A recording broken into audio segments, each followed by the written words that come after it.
Hey guys, today we're going to try to draw this right here. This sphere with cross hatching has like a highlight area, middle value, and darker shadow. Okay. First, one way to draw out your circle is you can draw a square first, about 3 inches in diameter, in length. You can do an X, then a cross.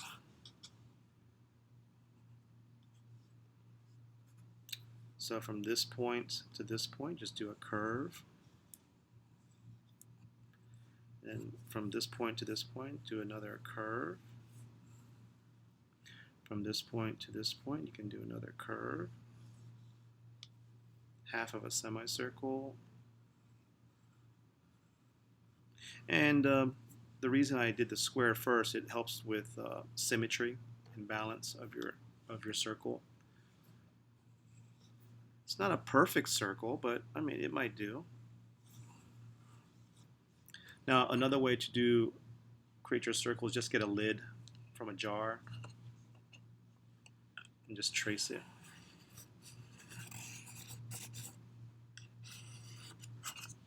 There you go, much better.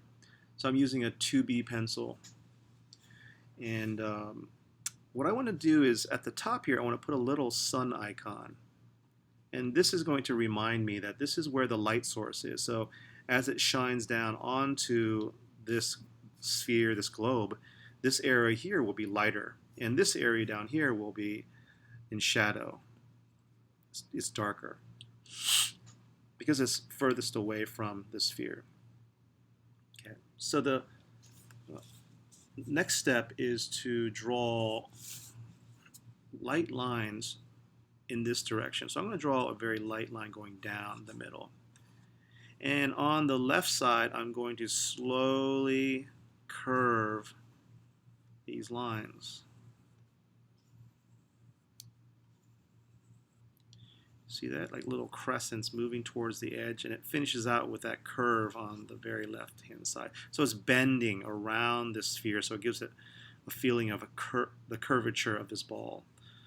Now on the other side of this middle line, I'm going to do the opposite. I'm going to, you know what, let me just rotate the whole piece of paper here. I'm going to create the same thing, but on the opposite side. Take your time. It's okay to mess up on your first sphere, first time you're doing this. Okay, so we have the lines going in this direction, top to bottom. Okay, next we're going to create a series of lines, and this time we're going to curve it. Let's see here. Here's your highlight. So down here we're going to create a series of lines. I'm going to go in this direction.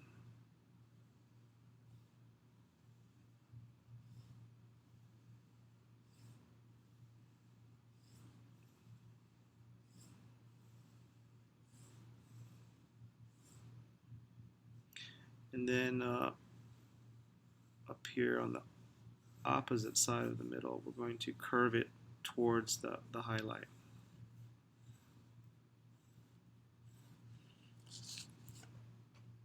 Okay, so this is the highlight area. Let's see, up here I'm going to draw an oval. And this reminds me that this is where the highlight's going to be. So this zone is this area we're not going to add a whole lot of lines. We're going to keep it fairly light. And we're going to move from this area on the bottom is going to be your darkest area, and it's going to slowly get lighter as it moves to the top. Okay. So if I show you that drawing here, you notice it's lighter up here, gray in the middle, and darker on the bottom. Now I'm going to take pen and ink so you can see it a little bit better. I'm going to go back to this middle line here. I'm going to slowly add lines I'm going to follow that curve. It's going to curve around.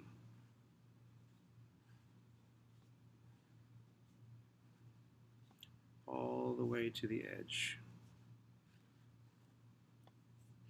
And on the other side, we're going to bend it the other direction.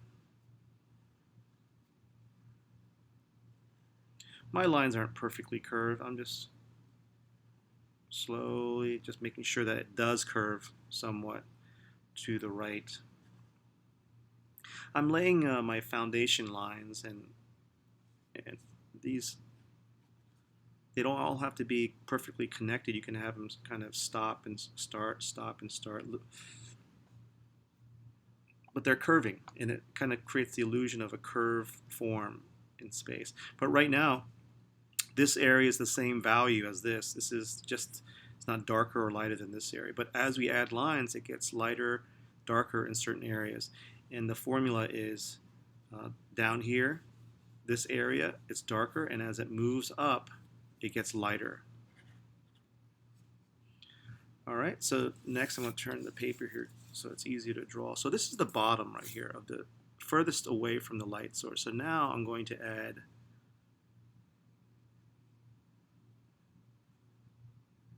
my curve lines here.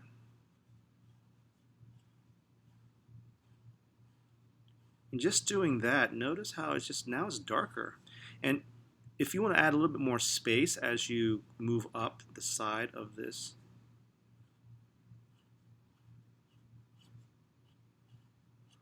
so I'm using less lines.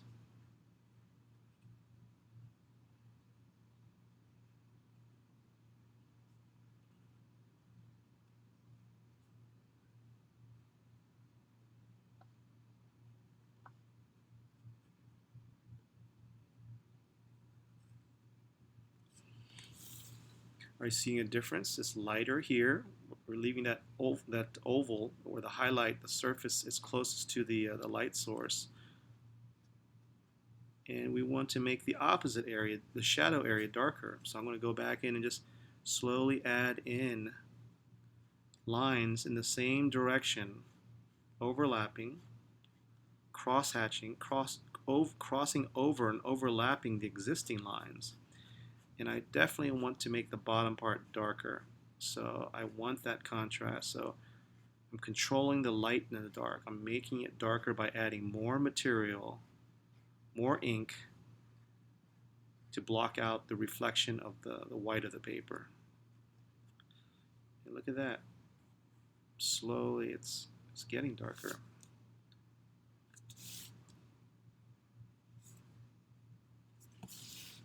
I want to outline the outside of the sphere just a little bit more, just to give it some definition.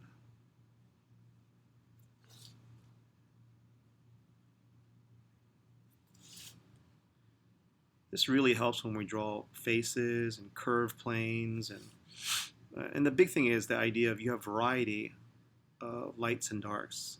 You know, at least three, because when you have those three contrasts of light and dark, it helps to emphasize or give flat shapes form and dimension and three dimension, the illusion of three dimension. Because when we see solids or objects in three-dimensional space, x, y, z, height, width, and depth, it feels like it's moving away from us, and the light shines on three-dimensional shapes differently than two-dimensional shapes.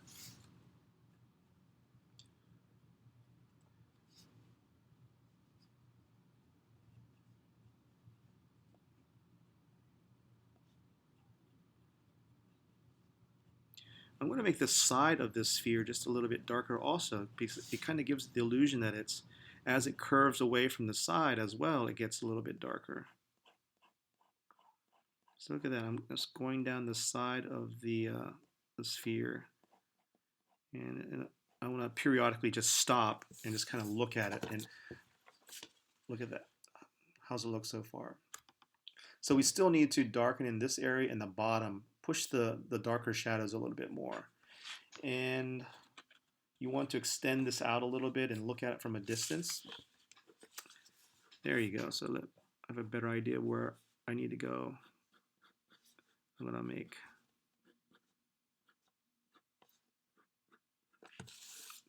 I'm going to make the side a little bit darker to balance out with the other side.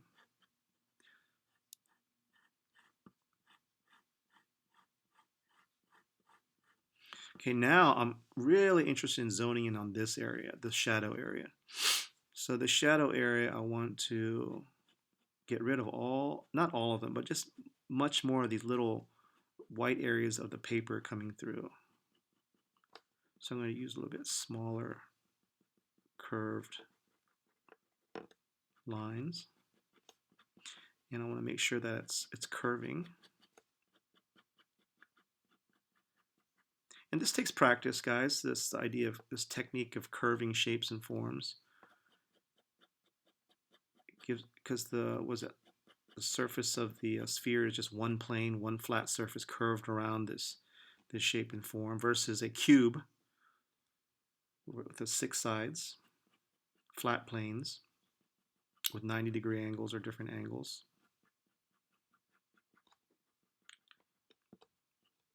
What do you think? My goal is not to get rid of these lines, but the accumulation of all these lines. Our brain reads these signals of these little dashed lines and longer lines, and it starts to paint a picture, make the shape and the form. So I have the darkest shadow here, middle value, and highlights. Okay, and then I'm going to go back in here. I really want to make this. Let's go like really dark on the very end. And you see I'm still curving it. So it feels like it's receding back away from us.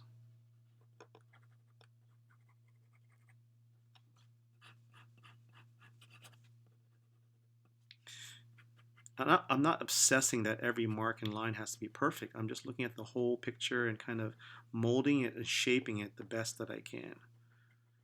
So that's what I suggest for you. And also, each one of us, we have our own little idiosyncrasies as an artist. You know, our hand-eye coordination is different, the way we see the world. So your technique, you might come up with another technique that you're comfortable with that follows a similar result, that results in a similar result, a final outcome.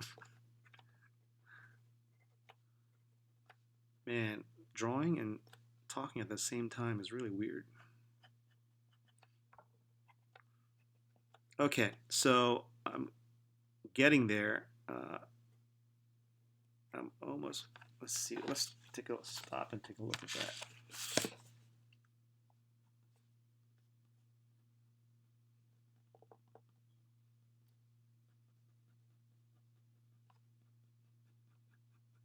So I want to make sure that there is a transition of light and dark from this area to this area to this area. 1, 2, 3. 3 zones. Dark, middle value, highlight.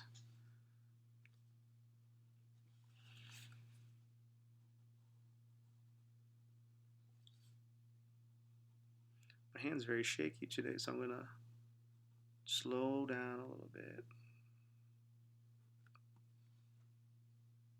Slow down. Now, I started off with the pencil, so I'm going to take an eraser and just kind of erase some of that.